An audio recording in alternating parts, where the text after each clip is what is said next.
शिव गुरु के चरणों पर प्रणाम करती हूँ। मैया पार्वती के चरणों पर प्रणाम करती हूँ। मेरा प्रणाम स्वीकार हो। साहेब भैया के चरणों पर प्रणाम करती हूँ। नीलम दीदी के चरणों पर प्रणाम करती हूँ। मेरा प्रणाम स्वीकार हो। सभी देवी देवताओं के चरणों पर प्रणाम करती हूँ। सभी गुरु बहन गुरु भाइयों को प्रणाम करती हूँ। सभी माता पिताओं को प्रणाम करती हूँ। मेरा प्रणाम स्वीकार हो।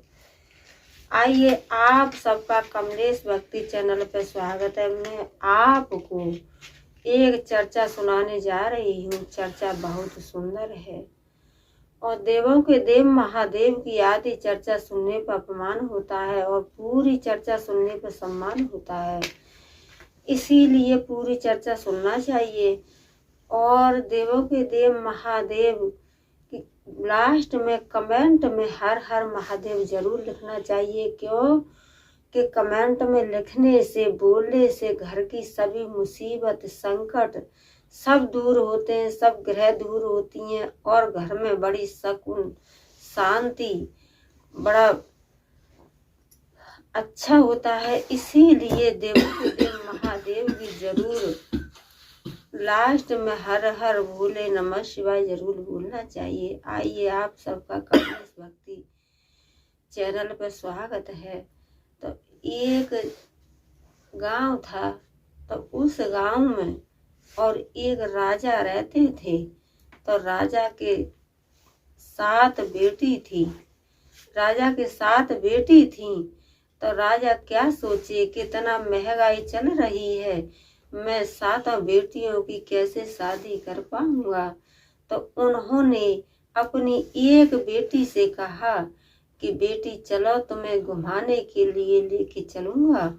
तो बेटी गई थी पिता के संग राजा के साथ घूमने के लिए। तो राजा का मन कुछ और ही था। तो राजा पहुंचे एक जंगल में पहुंचे और लड़की को जंगल में बिठा करके कहने लगे कि बेटा तुम यहाँ पे बैठो और मैं अभी आ रहा हूँ। तो लड़की बेचारी बैठी बेटी को नींद लग गई। नींद लगी तो राजा ने क्या किया कि इतना सा एक घड़ा खरीदा और घड़े में पंच किया नीचे से और उसमें पानी भर करके जिस वृक्ष के नीचे लड़की सो रही थी उसी वृक्ष पर ऊपर टांग दिया। तो राजा टांग करके और अपने घर चले आए। तो जैसे 1 बूंद 2 बूंद लड़की के मुंह पे गिरी तो लड़की की नींद खुली। तो देखने लगी कि यहाँ पे तो मेरे पिताजी मुझे लेकर के आए, लेकिन अभी सुबह से शाम हो गया, लेकिन मेरे पिताजी अभी तक वापस नहीं आए और ऊपर से बारिश भी पड़ने लगी। तो बारिश तो नहीं पड़ रही थी। वो तब उसके पिताजी घड़ा में पानी भर के और पंच करके उसी पेड़ के ऊपर लटका के चले आए। तो लड़की हड़बड़ा के उठी और आने लगी। तो जंगल तो था ही, तो जंगल में और शेर चीते सब कोई लड़की को खाने लगे, दौड़ने लगे। तो वहीं पर एक कोई आया तो उसने लड़की को बचा लिया। वहां से बच करके लड़की आगे चलने लगी। तो लड़की को बहुत तेज प्यास लगी। तो लड़की एक कुआं था, तो कुआं पर औरतें पानी भर रही थीं। तो लड़की कहने लगी औरतों से कि बहन हमें एक घूंट पानी पिला दीजिए, और हम तो एक राजा की बेटी हैं। तो सब कोई कहने लगी, औरत जो पानी भर रही थी वो, कि ये एक राजा की बेटी है, कोई चाल चल रही है, तो हम इसको पानी नहीं पिलाएंगे। तो उसको किसी ने पानी नहीं पिलाया। तो लड़की कहने लगी कि बहन आप हमें पानी नहीं पिला रही हो तो हमें उस गांव की रास्ता बता दो। तो उन्होंने सीधी रास्ता बता दी कि ये रास्ता उसी गांव के लिए गई है। तो और आगे गई तो वहां पर भी रास्ता भूली। तो एक वहां पे भी मनुष्य मिला। तो उस मनुष्य से कहने लगी कि भैया आप तो हमारे भाई हो और हमें आगे की रास्ता बता दीजिए, हमें उस गांव में जाना है, उस गांव में जाना है। तो उसने भी वही रास्ता बता दी कि ये रास्ता उसी गांव के अंदर गई है, उसी गांव में गई है। तो जा रही थी तो धीरे धीरे पहुंचते पहुंचते, और जो राजा ने छोड़ी थी, राजा छोड़ करके आए तो छोटी थी। अब धीरे धीरे बेटी जवान हो गई, 12 साल बेचारी को लग गया जंगल में रहते रहते, खोजते खोजते हमारा कहाँ घर है, कौन हमारे पिता हैं, कौन हमारा गांव है। धीरे धीरे बेचारी खोजती खोजती और उसी गांव में पहुंची। उसी गांव में पहुंची तो उसके पिताजी थे, वो घोड़ा पे असवार हो करके और जा रहे थे शिकार खेलने के लिए। तो वो लड़की मिली, तो लड़की को देख करके और मोहित हो गए और कहने लगे कि तुम कहाँ जा रही हो, तुम तो बहुत सुंदर हो और आप पैदल क्यों जा रही हो, आओ मेरे घोड़े पे बैठो और मेरी रानी बनो।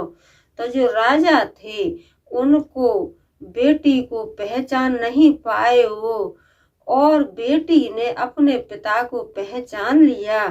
तो बेटी कहने लगी कि आप तो हमारे पिता हैं और आप इतनी गलत सोच में क्यों पड़े हुए हो, और आप तो मुझे जंगल में छोड़ करके आए, मैं वही बेटी हूँ। तो राजा को फिर भी विश्वास नहीं हुआ। तो राजा कहने लगे कि उस बात को तो 12 साल हो गई, तो 12 साल के बाद मेरी बेटी नहीं हो सकती है। मैं तो अपनी बेटी को जंगल में छोड़ करके आया था, तो मेरी बेटी तो वहाँ शेर और चीते ने और भालू ने, सांप कीड़ा के अंदर छोड़ के आया था अपनी बेटी को, तो ये मेरी बेटी नहीं है।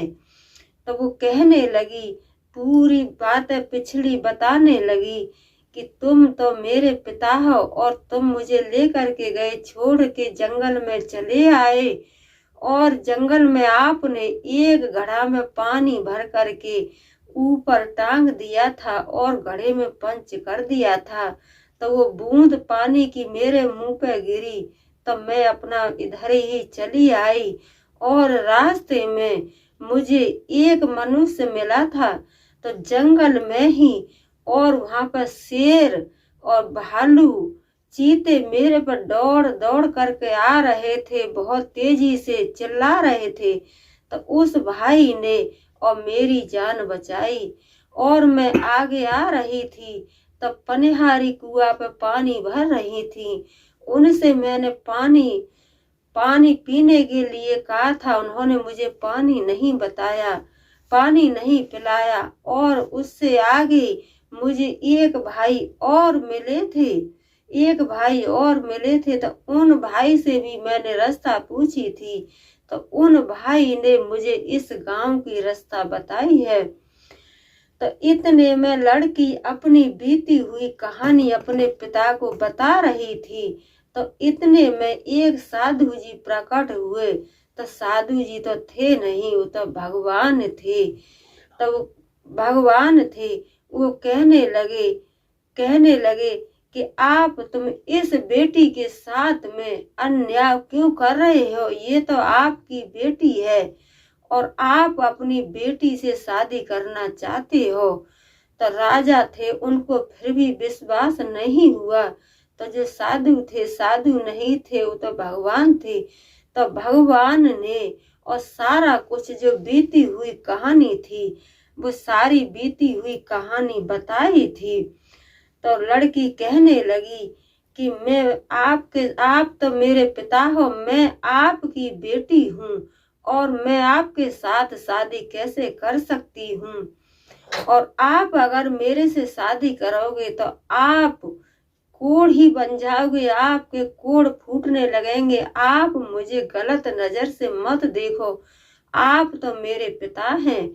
और कहने लगी कि मैं उसके साथ शादी करना चाहती हूँ जो कि उन्होंने मुझे शेर और चीते भालुओं से जंगल में उन्होंने मुझे जिंदगी दी, मैं उनके साथ शादी करना चाहती हूँ।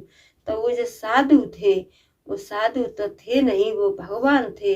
तो वो कहने लगे कि बेटी चलो हम उस मनुष्य से तुमको मिलाते हैं और उसी के साथ हम तुम्हारी शादी कर, तुम्हारे पिताजी से उसी के साथ हम शादी करवा देंगे। तो जो बेटी थी, तो बेटी को भी भगवान पर विश्वास था और जो भगवान थे उस लड़का को लेकर के आए, लड़का को लेकर के आए और बेटी तो यहाँ पे थी। तो उस बेटी की और उस राजा उस लड़का की दोनों की शादी करा दी और लड़की ने अपने पिता को श्राप दे दिया कि हे पिता, तुम मुझे गलत नजर से देख रहे हो तो आप कोढ़ी हो जाओगे और कलंकी हो जाओगे और मैं अब आपके महल की तरफ नहीं जाऊंगी, क्यों कि आपने तो मुझे पहले ही और महल से बाहर निकाल दिया, मुझे जंगल में छोड़ करके चले आए। तो मुझे अब आपसे नहीं पिताजी का दर्जा रखना है और नहीं मैं अब आपके महल में जा सकती हूँ। तो भगवान ने इधर की भी सहयोग किया, लड़की का भी सहयोग किया और लड़के का भी सहयोग किया, दोनों का सहयोग किया तो दोनों की शादी कर दी और दोनों उसके महल में नहीं गए, बेटी अपने पिता के पास नहीं गई और जिसके साथ शादी हुई थी वो बेचारा गरीब था, वो एक टूटी हुई जंगल में टूटी हुई मढ़ैया में रहता था। तो बेटी ने उसी के साथ अपनी शादी की और अपनी हंसी खुशी से अपना जिंदगी बिताने लगी। तो हे देवों के देव महादेव, जैसे आपने उस बेटी की इज्जत बचाई, उस बेटी की रक्षा की, जैसे सभी बेटियों की रक्षा करना, सभी बेटियों की रक्षा करना। और आप नए हो तो मेरे चैनल को लाइक शेयर कमेंट सब्सक्राइब कीजिए और हम इंस्टाग्राम पर भी है, इंस्टाग्राम पर भी देखिए, फॉलो कीजिए। बोलो मैया पार्वती की जय, बोलो शंकर भगवान की जय, बोलो सच्चे दरबार की जय। हर हर महादेव।